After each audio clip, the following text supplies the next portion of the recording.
بسم اللہ الرحمن الرحیم والصلاة والسلام علی رسولہ الکریم وعلی آلہ وصحبہ اجمعین اما بعد۔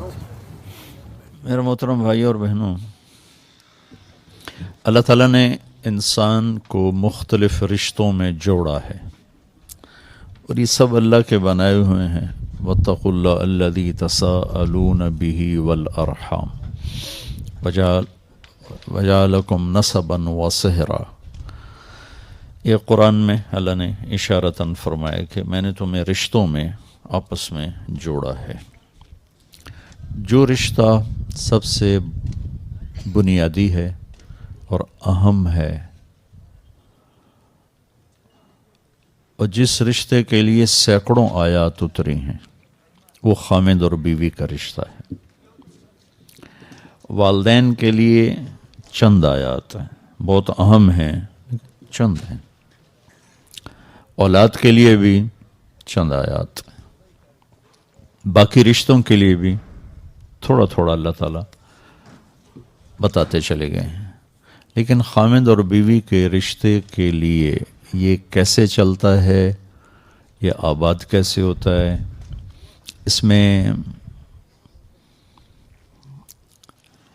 کوئی کھٹ بٹ ہو جائے تو جوڑ کیسے پیدا ہوتا ہے، کھٹ بٹ سے بچنے کا طریقہ کیا ہے، اس پر سینکڑوں آیات اللہ نے اتاری، سینکڑوں، ایک نہیں سینکڑوں آیات، پوری سورت ہے۔ سورہ طلاق اسی پر ہے، سورہ نساء بھری پڑی ہے، سورہ بقرہ، آل عمران، سب ایک اس کے اہمیت کی وجہ سے، اس کی اہمیت کی وجہ سے، دوسرا اس کی بنیادی کمزوری کی وجہ سے۔ باقی جو رشتے ہیں وہ ٹوٹتے نہیں۔ تمہارا نام کیا؟ تمہارا نام کیا؟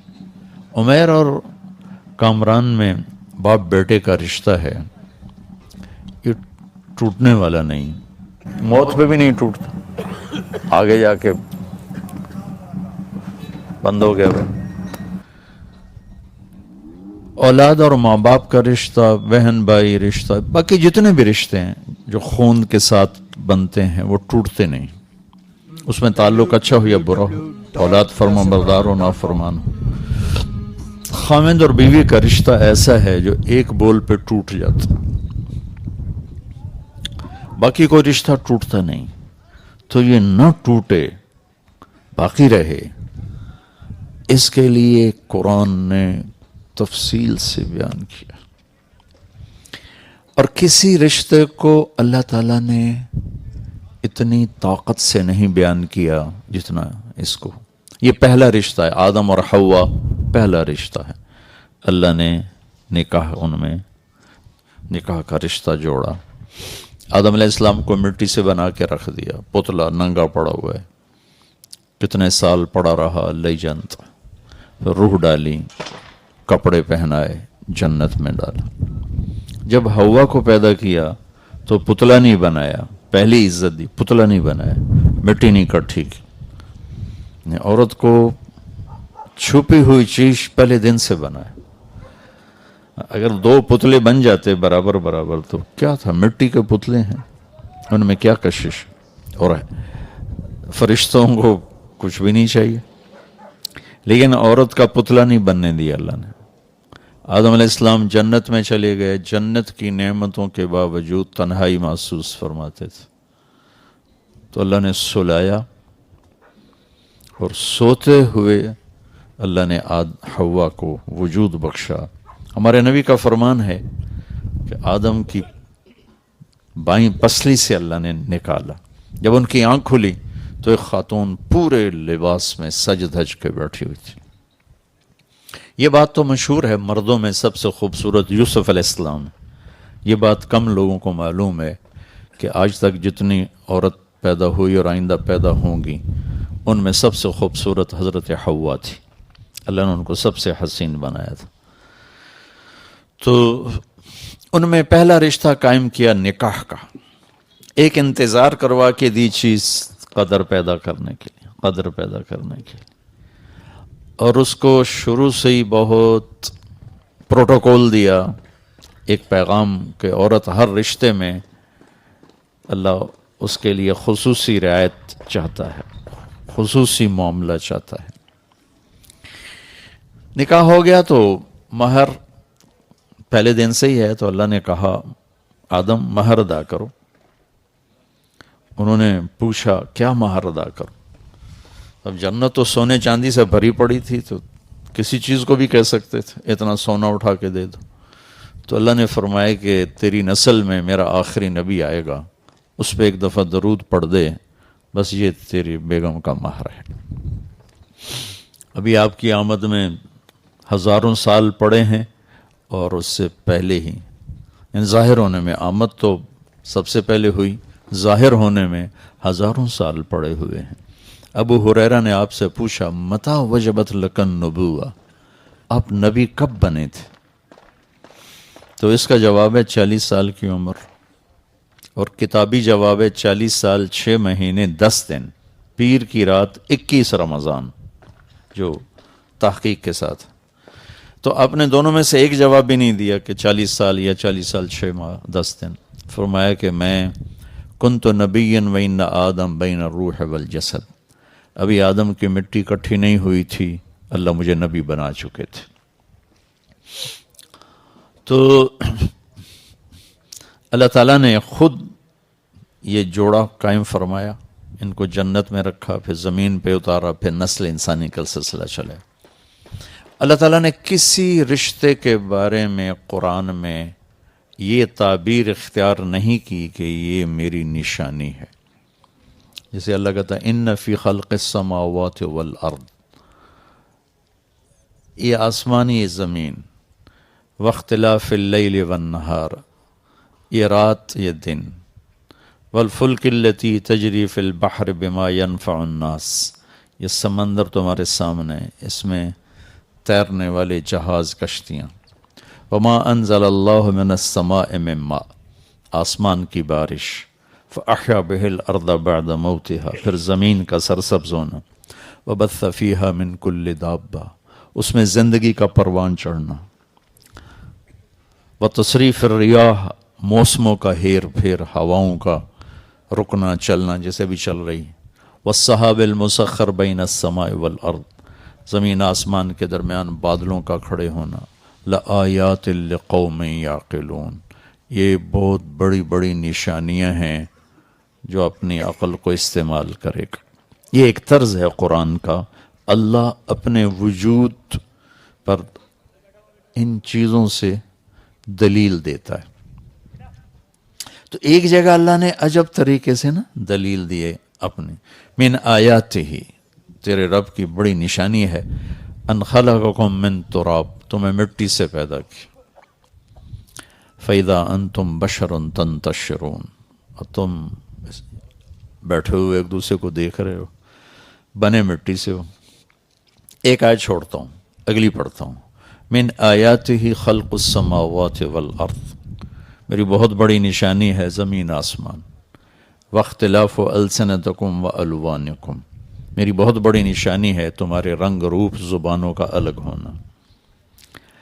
پھر من آیاتہ منامکم باللیل والنہار، میری بہت بڑی نشانی ہے تمہیں سلا دیتا ہوں، اٹھا دیتا ہوں، دن میں بھی سلاتا ہوں، رات کو بھی سلاتا ہوں، پھر اٹھا دیتا ہوں، وابتغاءکم من فضلہ، اور تمہارے لیے زمین میں رزق بکھیر دیا ہے، تم چنتے پھرتے ہو، چگتے ہو، اٹھاتے ہو، یہ تیرے رب کی بہت بڑی نشانی ہے۔ من آیاتہ یریکم البرق خوفا وطمعا، میری بہت بڑی نشانی ہے بادلوں کی گرج، بجلی کی چمک، کڑک، پانی، بارش۔ من آیاتہ ان تقوم السماء والارض بامرہ، میری بہت بڑی نشانی ہے کہ زمین آسمان قائم ہے، قائم ہے۔ یہ کتنی بڑی تیرے رب کی نشانی۔ اب اس میں نے ایک آیت چھوڑ دی تھی، ان آیات کے ترجمے کو سن کر آپ کا میرا ذہن یہ ساتھ ساتھ چل رہا ہوتا ہے، ہاں واقعی بہت بڑی نشانی، بہت بڑی نشانی، یہ سمندر بڑی نشانی، آسمان بڑی نشانی، زمین۔ اب ایک آیت میں پڑھنے لگا ہوں جس کی طرف بہت کم ذہن گیا ہوگا کہ اللہ کہہ رہا ہے یہ بھی تیرے رب کی بہت بڑی نشانی۔ من آیاتہ ان خلق لکم من انفسکم ازواجا لتسکنوا الیہا وجعل بینکم مودۃ ورحمہ ان فی ذلک لآیات لقوم یتفکرون۔ سب سے طاقتور لفظ استعمال کی۔ میری بہت بڑی نشانی ہے کہ میں نے تمہیں خامند اور بیوی کے رشتے میں جوڑ دیا۔ اس کو اللہ اپنی نشانی قرار دے رہا ہے کہ میں نے تمہیں خامند اور بیوی کے رشتے میں باندھ دیا، جمع کر دیا، جوڑ دیا، اس میں سکون رکھا، اس میں محبت رکھی، اس میں ہمدردی رکھی، اس میں جو غور و فکر کرے گا تو وہ سمجھے گا کہ یہ رب کی بہت بڑی نشانی ہے۔ اور ہمارے صرف بر صغیر کی بات نہیں، پوری دنیا اللہ نے پھرائی ہے، پوری دنیا میں یہ رشتہ بری طرح مسلا گیا ہے، بری طرح۔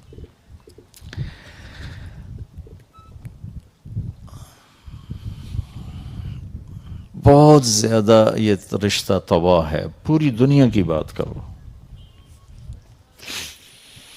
جتنے رشتے ہیں ان سب کو نبھانے کا ایک اصول ہے، ایک اصول ہے، ایک اصول ہے، ایک اصول، وہ ہے میرے نبی والے اخلاق، میرے نبی والا طریقہ زندگی۔ اور سب سے مشکل جو دین کا حصہ ہے وہ ہے گھر کی زندگی، کہ گھر میں کیسے چلوں کہ اللہ بھی راضی ہو جائے، اللہ کا رسول بھی راضی ہو جائے۔ اور انہوں نے مجھے کیسے بتایا؟ میرے نبی نے 11 شادیاں کی، 4 بیٹیوں کو رخصت کیا، 11 خود شادیاں کی۔ یہ آپ کو ایک حدیث سناتا ہوں۔ آپ نے فرمایا ما تزوجت وما زوجت الا بوحی من السماء نزل به جبریل۔ میں نے جہاں شادی کی، جہاں بیٹی کی شادی کی، پہلے آسمان سے جبریل اللہ کا امر لے کر آئے، حکم لے کر آئے، پھر میں نے وہ قدم اٹھایا۔ یہ شوق کی شادیاں نہیں تھی۔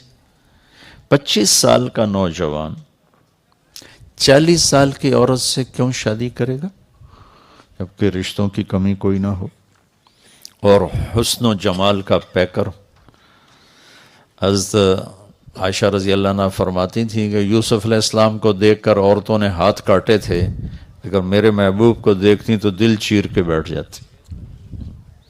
اور ایک دیہاتی عورت نے آپ کا حلیہ بیان کرتے ہوئے کہا تھا رأیت رجلا ظاہر الوضاء ابلج الوجه حسن الخلق لم تعبه ثجلة سبحان اللہ ولم تزری به صعلة وسیم قسیم فی عینیہ دعج فی اشفارہ وطف فی صوتہ صحل فی لحیتہ کثاثہ فی عنقہ سطع احور اکحل ازج اقرن ان صمت فعلیہ الوقار ان تکلم فسماہ وعلاہ البہا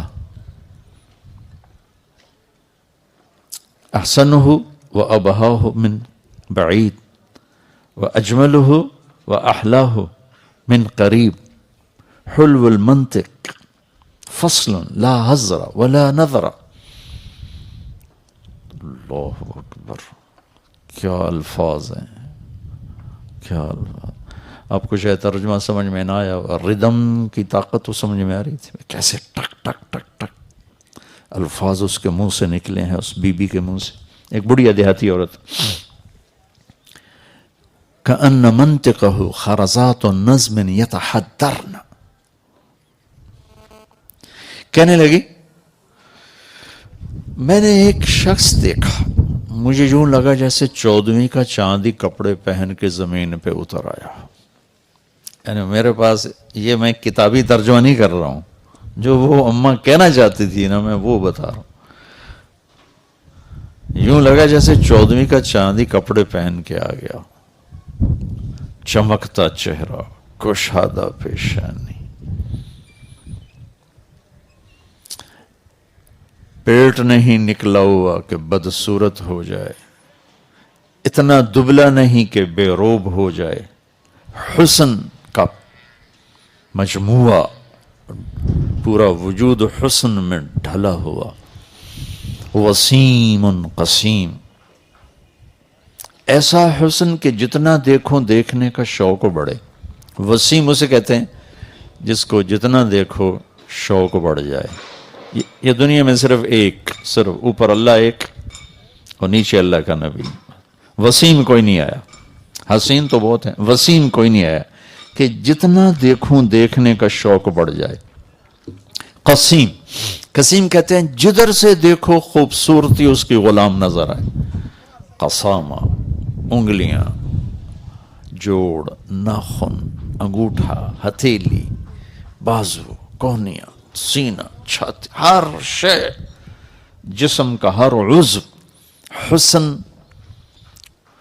ہاتھ جوڑ کے کھڑا ہوا ہے۔ قسیم، فی عینیہ دعج، آنکھ موٹی خوبصورت۔ میری نبی کی آنکھوں کے بارے میں الفاظ ادعج،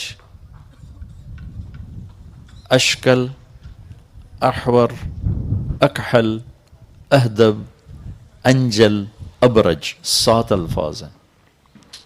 اور 7 الفاظ کا ایک خلاصہ ہے کہ ایسی آنکھ کائنات میں اللہ نے کسی کی نہیں بنائی، ایسی خوبصورت آنکھ اللہ نے کسی کی نہیں بنائی۔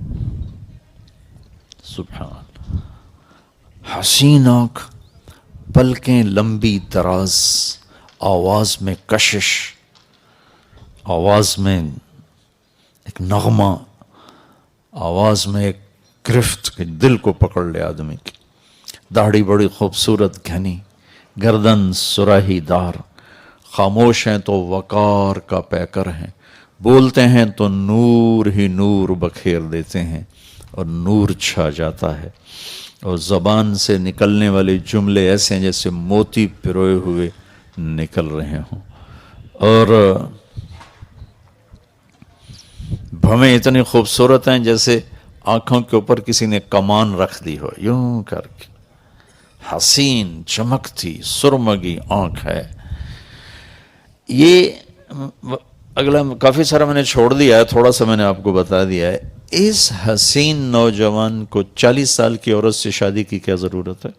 ایک منگنی ٹوٹی ورقہ بن نوفل کے ساتھ، ابو حالہ سے نکاح ہوا، ایک بیٹا ایک بیٹی، ہند اور حالہ، انتقال ہو گیا، بیوہ ہو گئی۔ دوسری شادی ابن عابد کے ساتھ، ایک بیٹا ہوا، خاوند کا انتقال ہو گیا، 40 برس عمر گزر گئی، جوانی 40 برس میں ڈھل جاتی ہے۔ آپ نے ان کے ساتھ شادی فرمائی اور زندگی کے 25 برس ساتھ گزار دی۔ جب آپ کی عمر 50 سال ہوئی اور حضرت خدیجہ 65 سال، تو ان کا انتقال ہوا، تو اس کے بعد 50 سے 63 13 برس میں آپ نے 10 شادیاں کی۔ یہ حدیث میں نے آپ کو سنا دی، ما تزوجت وما زوجت الا بوحی من السماء نزل به جبریل، کہ جہاں شادی کی، جہاں بیٹی دی، اوپر والے کا امر آیا، پھر یہ قدم اٹھایا۔ یہ کیوں تھا؟ زندگی سمجھانے کے لیے۔ نماز آسان سا کام ہے، سستی کی وجہ سے نہیں پڑھتے، کوئی ایسی وہ مشقت نہیں ہے کہ جس سے کہ کوئی کر نہ سکتا ہو، سستی ہے، عظمت نہیں پڑھتے۔ روزہ تھوڑی سی مشقت کا ہے، ذرا سی ہمت ہو تو فاقہ برداشت کیا جا سکتا۔ زکوٰۃ اور حج مالدار کا فریضہ ہے، غریب کا نہیں ہے، اور ہو بھی صحیح تو زکوٰۃ دینا کہ جیب سے نکال کے دیا، زکوٰۃ ختم ہو گئی۔ 5 دن حج کے ہیں بس، اس کے بعد حج ختم ہو گیا، ساری زندگی کوئی مطالبہ کوئی نہیں۔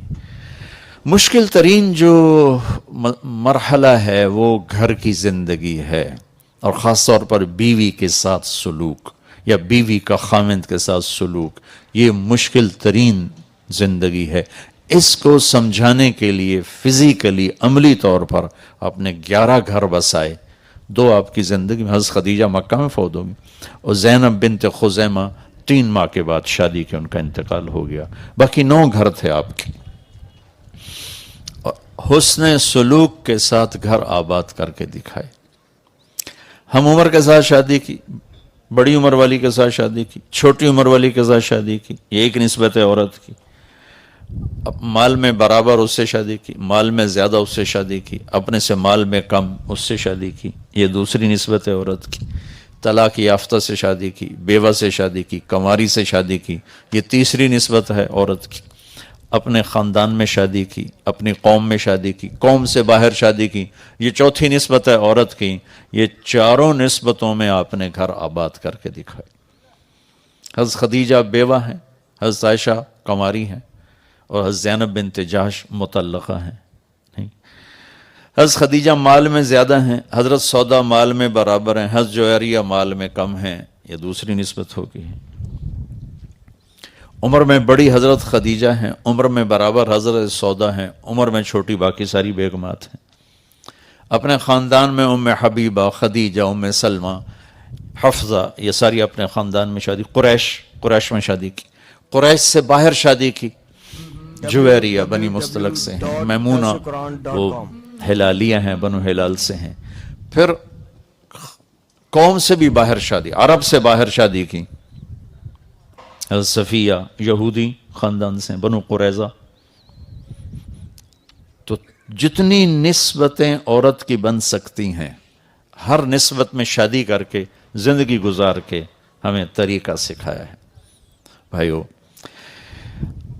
میں آپ سے عرض کروں گا، اپنے نبی کی زندگی پڑھو اور قرآن پڑھو اللہ کے واسطے۔ ہم بہت دور ہیں اللہ کی کتاب سے، اور بہت دور ہیں اپنے نبی کی زندگی سے۔ خود پڑھو، میں تو ہر بیان میں کہتا ہوں خود پڑھو، آپ کو پتہ چلے گا زندگی گزارنی کیسے۔ تو نبی والے اخلاق ایک ایسا سرمایہ ہے جس سے ہر رشتہ خوشگوار ہو جاتا ہے، ہر رشتہ خوبصورت ہو جاتا ہے۔ اللہ کی قسم، رشتوں کی خوبصورتی ایسے گھر سے نہیں ہے، اور وہ کماڑی کے جھونپڑوں کے ساتھ نہیں ہے۔ جہاں میرے نبی والے اخلاق ہوں گے، وہ گھر 24 گھنٹے ایسے ہی چمکے گا جیسے ابھی کامران کا گھر چمک رہا ہے۔ اور جس گھر میں نبی والے اخلاق نہیں ہیں، وہ گھر تاریک اندھیری رات ہے، چاہے دن کے 12 ہو چاہے رات کے 12 ہو۔ جہاں زبان کا استعمال ٹھیک نہیں، جہاں دل کے جذبات ٹھیک نہیں، جہاں زبان خنجر کی طرح چلتی ہے اور طنز کے زہریلے ٹیکے لگاتی ہے، وہاں کوئی رشتہ سلامت نہیں رہتا۔ میاں بیوی کا رشتہ تو برابر کا ہوتا ہے، اور ماں باپ اور اولاد کا رشتہ بہت فرق ہوتا ہے۔ ماں باپ عظمت کی بلندی پر ہیں، اولاد بہت نیچے ہے، اور اللہ کا بہت بڑا مطالبہ ہے، لا تقل لهما اف ولا تنهرهما وقل لهما قولا کریما واخفض لهما جناح الذل من الرحمہ۔ ایسی طاقتور تعبیر ہے قرآن کی والدین کے حقوق کے بارے میں۔ لیکن یہاں بھی اگر طنز ہوگا تو رشتہ پھیکا پڑ جائے۔ ہمارے اپنے خاندان میں میں نے ایک بچے سے کہا، آپ اپنی ماں سے اتنا دور دور کیوں رہتے ہیں؟ آپ کی ماں تو بہت نیک ہیں، مصلی سے نہیں اٹھتی ہیں، تہجد گزار ہیں، شب بیدار ہیں، بہت نیک ہیں، تو آپ کیوں دور دور رہتے ہیں اپنی ماں سے؟ کہا وہ تانے بہت دیتی ہیں اس لیے پھر دل نہیں کرتا۔ تانے بہت دیتی ماں، جس کا اللہ نے اتنا حق رکھا ہے کہ میرے نبی نے فرمایا اگر میری ماں ہوتی زندہ اور میں عشاء کی نماز کے مصلی پہ کھڑا ہوتا اور سورۃ فاتحہ پڑھ رہا ہوتا اور ادھر سے میری ماں مجھے بلاتی تو میں ماں کے لیے نماز توڑ دیتا۔ اتنا بڑا حق رکھا ہے۔ ایک شخص نے اپنی ماں کو کندھے پہ بٹھا کے سارا حج کروایا، اس کے لیے سواری بن کے، بہت مشقت کا کام ہے۔ مینا سے جاتے جاتے عرفہ پیدل، نوجوانوں کے پسینے چھوٹ جاتے ہیں تو وہ کندھے پہ بٹھا کے لے جا رہا ہے، لا رہا ہے۔ تو طواف زیارت کے بعد حضرت عبداللہ بن عمر نظر پڑ گئے، وہاں کھڑے تھے۔ کہنے لگے جی میں نے ماں کو کندھے پہ بٹھایا اور سارا حج کرایا، میں نے ماں کا حق ادا کر دیا۔ تو انہوں نے فرمایا کہ تیری ماں نے تجھے پالتے ہوئے بچپن میں جو تھک تھک کے لمبے لمبے سانس لیے تھے نا، اس میں سے ابھی ایک سانس کا بھی حق ادا نہیں ہوا۔ اتنا حق رکھا ہوا۔ لیکن جب زبان سخت ہوئی تو اولاد کیا کہہ رہی، تانے دیتی ہیں اس لیے بیٹھنے کو جی نہیں چاہتا. اور خاوند اور بیوی کا رشتہ تو برابری کا ہوتا ہے. اگر یہاں طنز چل گئے، تانے چل گئے تو یہ پھیکا پڑ جائے گا، ٹوٹ جائے گا. تو صرف میرے نبی والے اخلاق ایک ایسی دولت ہے جس سے آپ ہر رشتے کو خوبصورت بنا سکتے. اور عجب حدیث سناؤں، سب سے پہلے جو عمل تولا جائے گا، سب سے پہلے، وہ مولانا صاحب کا علم نہیں تلے گا، تبلیغ نہیں تلے گی. وہ سب سے پہلے بیوی سے سلوک تولا جائے گا. پہلا عمل جو تول میں، ترازو میں رکھا جائے گا وہ بیوی سے سلوک رکھا جائے گا. کیا سلوک تھا؟ یہ اتنا اہم رشتہ ہے، اس کی اتنی بنیاد. اور بیوی کی طرف سے اس کا جو خامن سے سلوک ہے وہ رکھا جائے گا. تو اس رشتے کو ہمارے جوائنٹ فیملی سسٹم نے بہت خراب کیا ہے. پہلے تھوڑی تہذیب تھی، ثقافت تھی، ہر ایک کو اپنی حدود کا پتہ تھا، تو یہ بڑا خوبصورت نظام زندگی تھا. لیکن اب دین کی سمجھ ختم ہو گئی تو یہ جوائنٹ فیملی سسٹم ایک عذاب بن گیا ہے کہ ایک دوسرے کی زندگی میں اتنا داخل ہو جاتے ہیں کہ اپنی وجہ سے دوسروں کی زندگی خراب کر دیتے. جیسے ہم روڈ پہ کرتے ہیں نا، تھوڑی سی کہیں گاڑی آڑ پھنس ہوئی تو ایک ادھر سے لے آتا ہے، ایک ادھر سے لے آتا ہے، ایک ادھر سے لے آتا ہے، سارے سنگ ملاتے کھلو جان دن پورا کراچی بند. وہ بے وقوفو لائن ٹپ جاؤ، سارے ہی ٹپ جاؤ. تو کوئی ادو آ جاندہ، کوئی ادو آ جاندہ، کوئی ادو آ جاندہ ہے، کھلوتے پاؤں پاؤں کیتی جاندے. جو ہم سڑکوں پہ کر رہے ہیں نا وہی ہم گھروں میں کر رہے ہیں، سینگ پھنسا رہے ہیں. اپنی حد باؤنڈری نہیں دیکھتے کہ میری باؤنڈری کہاں ہے. اللہ تعالیٰ نے ہر انسان کو ایک ملک بنایا ہے اور ہر ملک میں جانے کے لیے ویزا چاہیے. ویزے کے بغیر آپ انٹر نہیں ہو سکتے. وہ اتنے سے بچے سے لے کر 80 سال کے بوڑھے تک پورا ایک جہان ہے، پورا ایک ملک ہے، اور پوری دنیا کے انسانوں کے لیے ان کی حکومت میں، ان کی حدود میں انٹر ہونے کے لیے ویزا چاہیے. اور وہ ویزا محبت ہے. اب محبت دو، دل خرید لو. تو چونکہ ہمارے یہ معاشرت والی زندگی سیکھتے نہیں، سکھاتے نہیں. وہ بچہ جوان ہو گیا، کامران نے کہا بیٹا میرا جوان ہو گیا چلو شادی کرو. یہی کچھ ہم کرتے ہیں. بیٹی جوان ہو گئی شادی کرو، بیٹا جوان ہو گیا شادی کرو. زندگی سمجھانا ہے کہ بیٹا تو کسی کی عزت کو لے کے آ رہا ہے، اب تجھے کیسے چلنا ہے. کون ماں باپ یہ بتاتا؟ صرف اتنا دیکھتے ہیں کاروبار سنبھال لیا یا تعلیم مکمل کر لی یا ہمارے ہاں کے دستور ہیں. کیا کرتا ہے؟ ہر ماحول میں کیا کا مفہوم الگ ہے. پڑھے لکھے طبقوں میں کہتے ہیں کیا جاب ہے، کیا تعلیم ہے.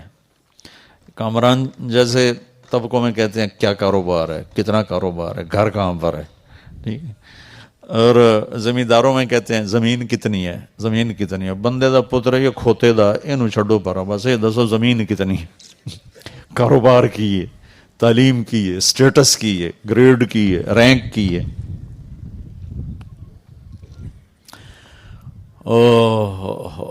ہماری فیملی میں ایک بہت نیک بچی تھی، بہت نیک.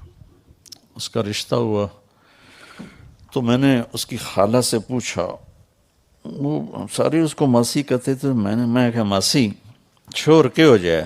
پنجابی سمجھتا میرے؟ چھور لڑکا، ہماری سرائکی میں کہتے چھور کے ہو جائے. اب میرا سوال سمجھ میں آیا نا؟ ٹھیک. اب جواب کیا ہونا چاہیے؟ ایسا ہے، ایسا ہے، ایسا ہے. وہ کہتی پترو دے 14 مربن.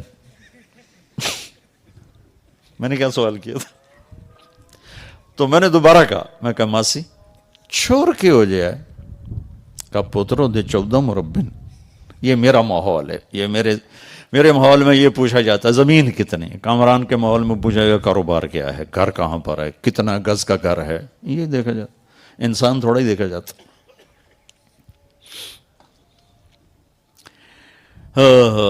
میں نے تیسری دفعہ پوچھا، میں کہا ماسی میں تیرے کو پوچھی جانا چھوڑ کے ہو جائے. کہ پوتر تین 10 سے تے 14 مربے اور کی 10. میں کہ مربے نال شادی کرنی ہے یا بندے نال کرنی ہے؟ تو والدین بہت بڑی کوتاہی کا شکار ہیں کہ وہ اولاد کو یہ درس دیتے ہی نہیں. ہمارا معافی کے ساتھ ہمارا سسرالی معاشرہ بہت ظالم ہے. میں سب کی بات نہیں کرتا ہوں، لیکن 100 میں 99 بھی کہوں تو جھوٹ نہیں ہے.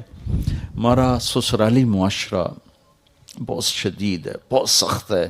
وہ چاہے نیک لوگ کہلاتے ہوں یا وہ دنیا دار کہلاتے ہوں، دیندار کہلاتے ہوں، سسرالی معاشرہ بہت سخت.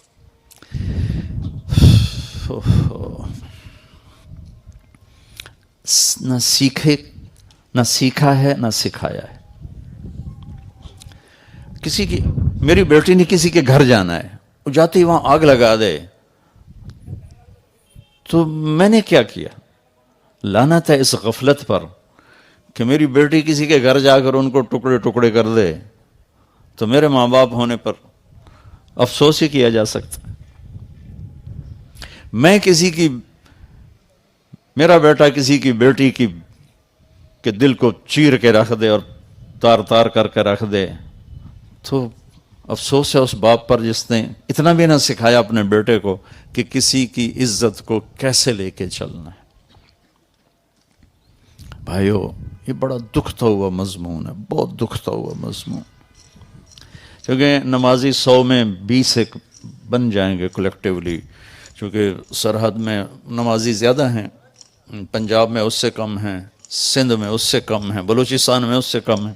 لیکن اگر سب جمع کریں تو 100 میں 20 ایک نمازی مل جائیں گے. روزہ رکھنے والے بھی 25-30 مل جائیں گے. زکوٰۃ دینے والے کو 2-4 ہزار میں ایک مل جائے گا. موسیٰ علیہ السلام نے پوچھا، یا اللہ تیرے ناراض ہونے کی نشانی کیا ہے؟ کہ ہمیں کیسے پتہ چلے کہ تو ناراض ہے؟ تو اللہ تعالیٰ نے فرمایا، جب تو دیکھے کہ بارش بغیر موسم کے ہو رہی ہے اور حکومت بے وقوفوں کے پاس ہے اور پیسہ بخیلوں کے پاس ہے تو تم سمجھنا کہ میں ناراض ہو چکا. جب بارش بے موسم ہو، بے وقت ہو، حکومت نکموں کے پاس ہو، پیسہ بخیلوں کے پاس ہو تو سمجھو میں ناراض ہوں. کہ اچھا پھر تیرے راضی ہونے کی کیا نشانی؟ کہ جب تو دیکھے کہ بارشیں موقع پہ ہوتی ہیں اور حکومت عقل مند سمجھدار لوگوں کے ہاتھ میں ہے اور پیسہ سخیوں کے ہاتھ میں ہے تو سمجھو کہ میں راضی ہوں.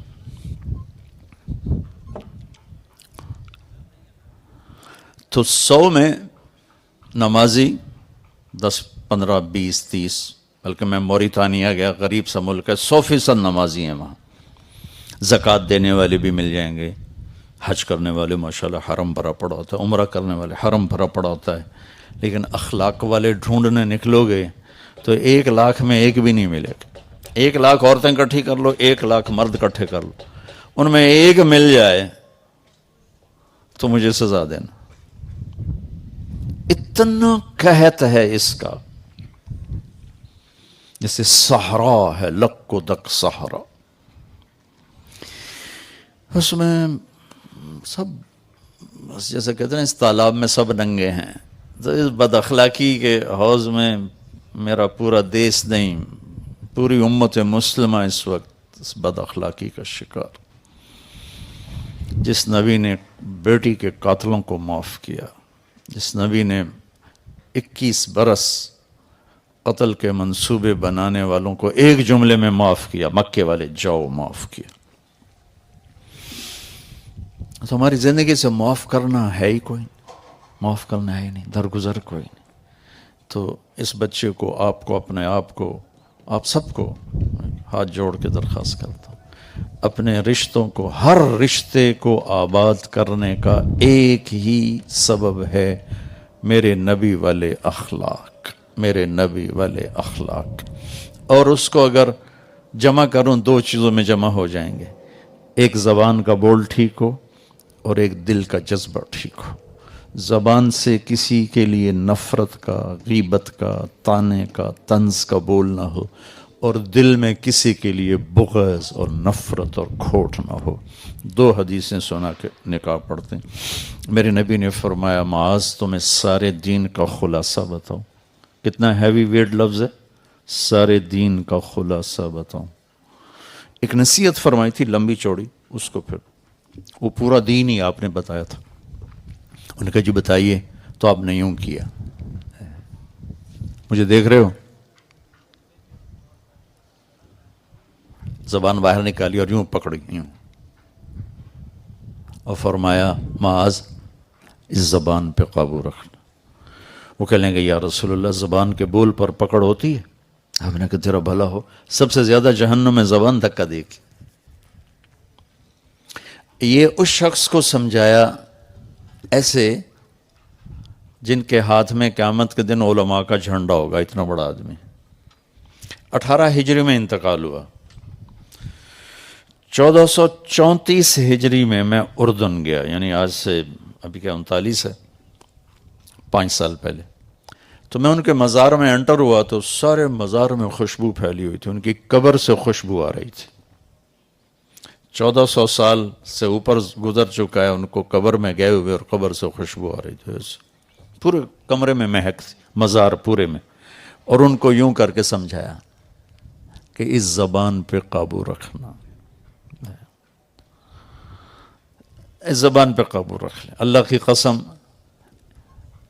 اس میں اتنا زہر ہے کہ ساری دنیا کے کالے سانپوں کا زہر اکٹھا کروں تو وہ اتنا شدید نہیں جتنا اس کے اندر کا زہر شدید ہے. اور پوری دنیا کے شہد کے ذخیرے اکٹھے کروں تو اللہ کی قسم ان میں اتنی مٹھاس نہیں جتنی اس زبان میں مٹھاس.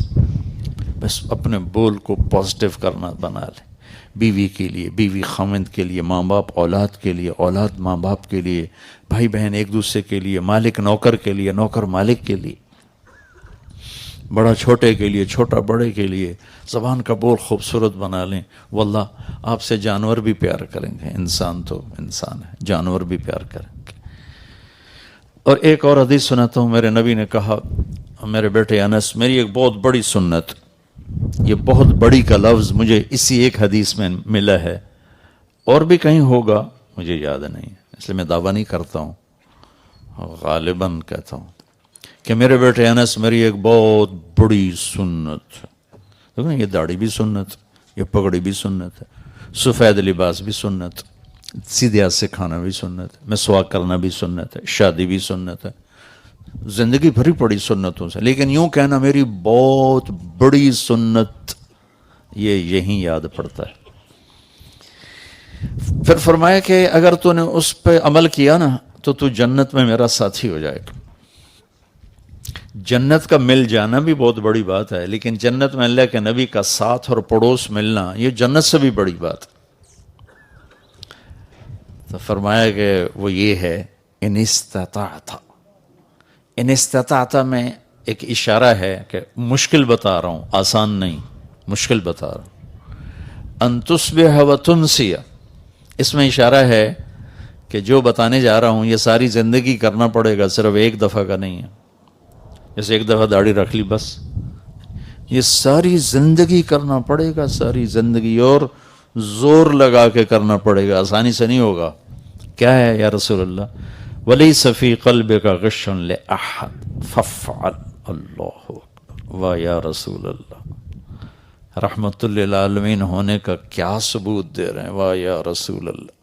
آپ نے فرمایا میرے بیٹے اس دل میں دنیا کے کسی انسان کے بارے میں نفرت نہ پالنا, کھوٹ نہ پالنا, بغض نہ پالنا, حقارت نہ پالنا.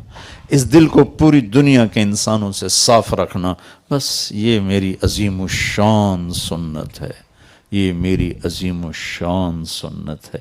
جو اس پہ عمل کرے گا وہ جنت میں میرا ساتھی ہو جائے. تو جو بھی اپنے گھر کو خوبصورت بنانا چاہتا ہے, اپنی معاشرت کو خوبصورت بنانا چاہتا ہے, تو اس کو سونے چاندی کی ضرورت نہیں ہے, اس کو یہ 2 باتوں کی ضرورت ہے. ایک زبان کا بول میٹھا کر لے, ایک دل کا جذبہ پازیٹیو کر لے. ایک صحابی ہیں ابو دجانہ, فرماتے ہیں لوگوں میرے پاس بخشش کا سب سے بڑا عمل یہ ہے کہ میں نے آج تک اپنی زبان سے کسی کو دکھ نہیں پہنچایا اور میرے دل میں کسی انسان کی نفرت نہیں ہے۔ اللہ بھائیو، یہ وہ نسخہ ہے، میں کر لوں آپ کر لیں، ہمارے گھر آباد ہو جائیں گے، ہماری دنیا بھی بن جائے گی، ہماری آخرت بھی بن جائے گی، نیا گھر بھی آباد ہو جائے گا، پرانے گھر بھی آباد ہو جائیں گے۔ انسان کو سب سے زیادہ جو چیز جھکاتی ہے، دیکھو نا، ہم لوگ اگر لوگ میری مان کے چلیں، لوگوں پر میرا روب چلے، تم جھک جاؤ، وہ سب تمہاری مان کے چلیں، تو وہ میرے نبی والے اخلاق ہیں، وہ میرے نبی والے اخلاق ہیں، وہ میرے نبی والے اخلاق ہیں۔ یہ تبلیغ اس کو سیکھنے کی ایک خوبصورت محنت ہے، اللہ آپ کو موقع دے، ضرور ٹائم لگے۔ www.darsequran.com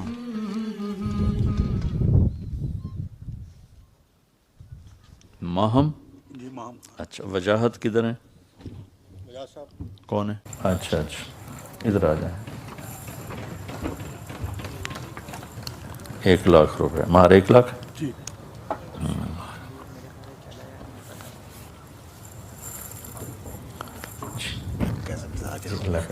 الحمدللہ، بہت شکریہ آپ کے آنے کا۔ اعوذ باللہ من الشیطان الرجیم، بسم اللہ الرحمن الرحیم۔ یا ایہا الناس انا خلقناکم من ذکر وانثی وجعلناکم شعوبا وقبائل لتعارفوا ان اکرمکم عند اللہ اتقاکم، وقال النبی صلی اللہ تعالی علیہ وسلم اعظم النکاح برکۃ ایسرہ مؤونہ، وقال النبی صلی اللہ تعالی علیہ وسلم النکاح من سنتی فمن لم يعمل بسنتی فلیس منی، او کما قال صلی اللہ تعالی علیہ وسلم۔ جی عمیر احمد، ماہم علی خان بنت وجاہت علی خان کو 1,00,000 روپے مہر معجل کے عوض آپ کے نکاح میں دیا، آپ نے قبول کیا؟ اللہم اسد جدہم وجمع شملہم وبارک علیہم واخرج منہم ذریہ صالحہ۔ اللہم اسد جدہم وجمع شملہم وبارک علیہم واخرج منہم ذریہ صالحہ۔ اللہم اسد جدہم وجمع شملہم وبارک علیہم واخرج منہم ذریہ صالحہ۔ اللہم الف بین قلوبہم واصلحہم واصلح ذات بینہم۔ اللہم الف بین قلوبہم واصلحہم واصلح ذات بینہم۔ اللہم الف بین قلوبہم واصلحہم واصلح ذات بینہم۔ اللہم اوزعہم ان یشکروا نعمتک التی انعمت علیہم وعلی والدیہم الہ الحق آمین، وصلی اللہ تعالی علی النبی الکریم، آمین۔ مبارک ہو بھئی آپ دونوں کو، لوگ سائن کرو۔ www.darsequran.com